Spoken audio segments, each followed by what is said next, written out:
Hey guys, how's it going? Jay here. Today I will be giving some tips to my fellow survivors to hopefully help them have more success while playing. Now listen, I'm certainly not claiming to be some top tier survivor. I still learn things every time I play. I would just like to share a few things I've learned in all my hours of playing. Some people hit a wall while playing survivor when they hit a certain rank and they have trouble progressing. I hope this video helps prevent that metaphorical wall and helps you escape much more often. And without further ado, let's get into it.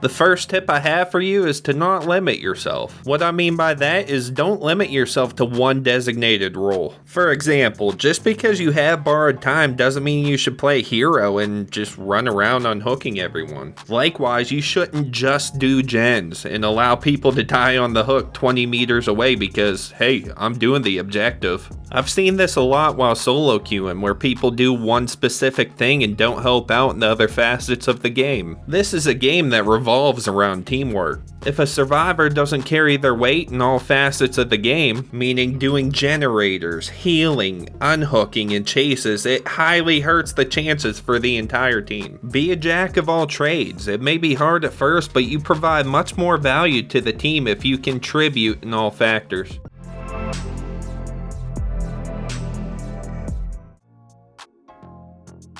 The next thing I'm going to talk about is the 2-2-2 method. Tying in with my first tip, this method gives you, the player, a good guideline as to how much value they bring to any game. The 2-2-2 method stands for doing 2 generators, 2 safe unhooks, and 2 chases. If you check each one of these boxes during any given game, not only will you most likely pip, you have provided a great value to your team and give them the best chance to win. I know it's unrealistic to achieve this every game, and sometimes you may have to do more depending on who you're playing with. We all know every match is different and there are certain circumstances that can pop up that will limit you. I love this method because it's a good rule of thumb and it gives survivors goals to better themselves and provide more value. I learned the 2-2-2 method back when I started playing and I still use it to this day.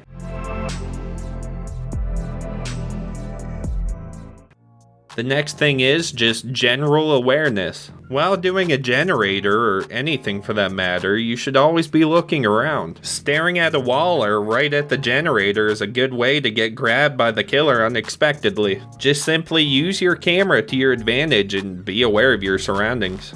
Also, be sure to listen what's going on around you. You can obviously hear the killer's heartbeat and terror radius, but stealth killers like Ghostface, the Pig, or Myers can hide those things. Be sure to listen for footsteps and breathing to locate stealthy killers. Also, you want to listen for wounded survivors in need of a heal. Long story short, just pay attention. It could save your life.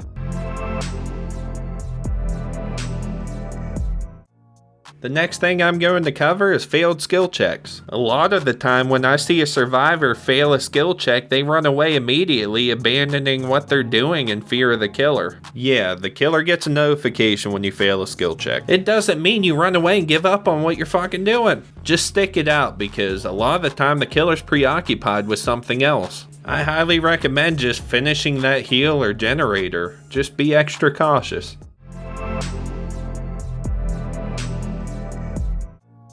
The next tip is the use of self-care. I feel like the topic of self-care has been covered extensively throughout the community, but every once in a while I still come across someone that uses it.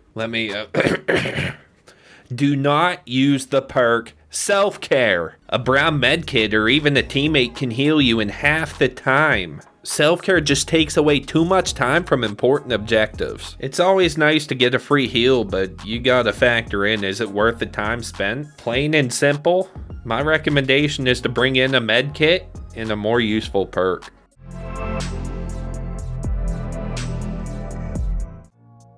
The next tip is to balance your build. Much like my tip, don't limit yourself. Don't base your perk build around one specific thing. If you base all your perks around one thing like healing super fast or being really good in chase, it makes you one-dimensional. Say you have an aura build that lights up every fucking thing on the map. It's cool and all, but it severely hurts your usefulness in the other aspects of the game. My recommended baseline for a perk build is maybe a chase perk, a stealth perk, in altruism.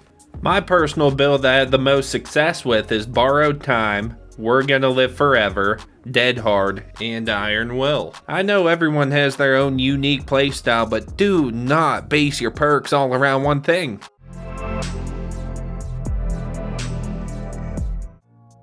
The next thing, and one of the most important things on this list, is time management. So many times I've seen survivors crouch walking across the damn map or hiding for no reason. Believe me, if you do this, you'll hear about it from your teammates in the endgame chat. Try to be doing something useful to progress the game as often as you can. Crouch walking and hiding as soon as you hear the killer's terror radius only hurts you and your entire team. Just try to make use of any opportunity you get. If you aren't doing a generator, cleansing a totem, unhooking, healing, opening a chest, or leading a killer on a chase, you are wasting precious time.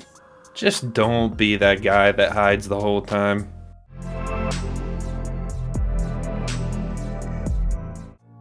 The next thing I'm going to talk about is taking advantage of lighting and dark cosmetics. When it is necessary to hide from the killer, make sure to use darkness and obstacles to your advantage. Also, when dressing up your character, make sure to use the darkest clothes you possibly can. It helps you blend in much better, and you'd be surprised how much of a difference it makes. Going out in some of the bright clothing this game has to offer makes it almost impossible to stay undetectable. Just saying, if you dress up in that bright neon clothing, you're asking to be chased.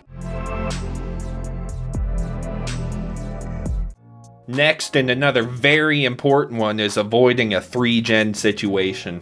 So as we probably all know, each map has 7 generators on it, and you have to do a total of 5 generators to power the gates to escape. As a survivor, when you get down to your final generator, meaning there are 3 left on the map, and if those final 3 are in a close proximity to each other, this makes things so much easier for the killer. Try to avoid this situation at all costs. If you don't and you allow a 3-gen to happen, this makes patrolling the generator so much easier for a killer, and borderline unwinnable if you're against a decent killer.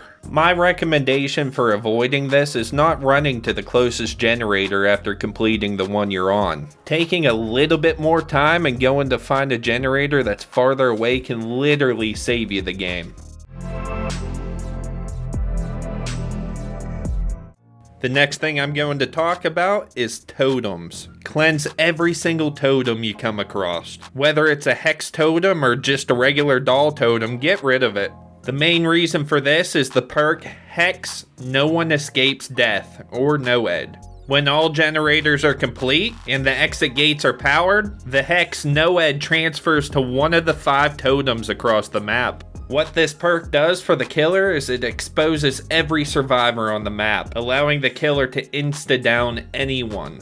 So yeah, if you see a totem anywhere on the map, get rid of it. It also rewards you 1,000 blood points in the boldness category, so there really is no downside. The next thing I'm going to talk about is looping. Now this is a big one, and it's something I personally still have trouble with. Getting good at looping takes practice. A lot of practice. Just try to play when you can so you can get familiar with the different maps. Getting familiar with the different tiles to loop and where the pallets spawn just comes with experience. Just try to determine which loops are safe and which ones aren't. The whole goal of looping is to waste as much time of the killer as you possibly can, allowing the other survivors to accomplish important tasks. Make sure when you're running away from the killer, you turn your camera to see which direction they're coming from. Keep an eye out for the killer's red stain to see where they are looking to determine your next move. If the loop you're currently at has a window, definitely utilize that. Getting the timing down for fast window vaults is something else that takes a lot of practice. If you jump through the window too late, the killer can still swing through and get a hit. Also, learning to fake window vaults can be very useful. This can cause the killer to whiff, gain you distance, and cause mass frustration. The strongest part of any loop is the pallet. Try to get as much out of the loop as you possibly can before you drop the pallet. If you are at a safe loop with a good pallet, depending on the situation, a lot of the times it's safer to take a hit than to drop the pallet. You can always get healed restoring that health state, but there's no restoring that pallet that could be useful later. But if it comes down to it and you have to drop that pallet, do it. If it's a relatively safe loop, you can stick with the same loop until the killer breaks the pallet. If the killer does break the pallet, just try to run to the next loop during the pallet break animation. This all sounds simple, right? It really isn't. Just practice, practice, practice. You'll get good. The next thing is having a plan. Surviving in this game relies on you being a step ahead of the killer at all times. While doing anything in this game, have a plan for your next move. Whether it be what generator to go to next or your escape route, these things definitely need to be in the back of your mind.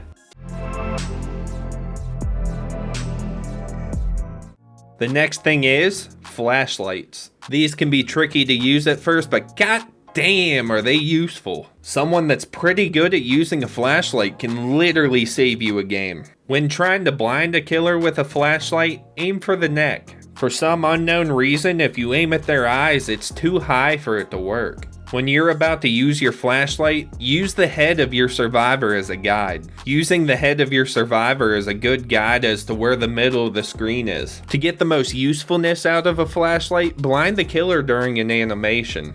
Meaning when they're kicking a pallet or when they're in the process of picking up a survivor. During an animation, the killer cannot avoid your flashlight beam. Just be warned, if you're successful, the killer will most likely tunnel you.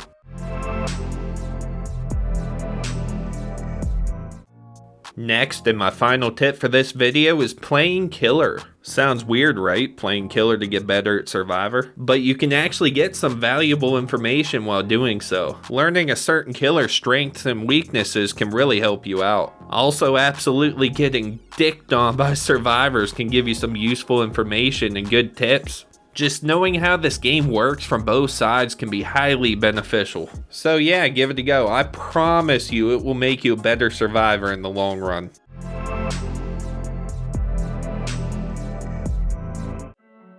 Alright guys, that's gonna be it for me. Thank you all for watching. Make sure to leave a like if you like, dislike if you dislike. I don't give a fuck. I'm just here to help people out, and if even one person takes something from this video and it helps them, I accomplished my goal. But yeah, thank you everyone for watching. I had a lot of fun making this. I just wanted to say thank you for all the subscriptions lately.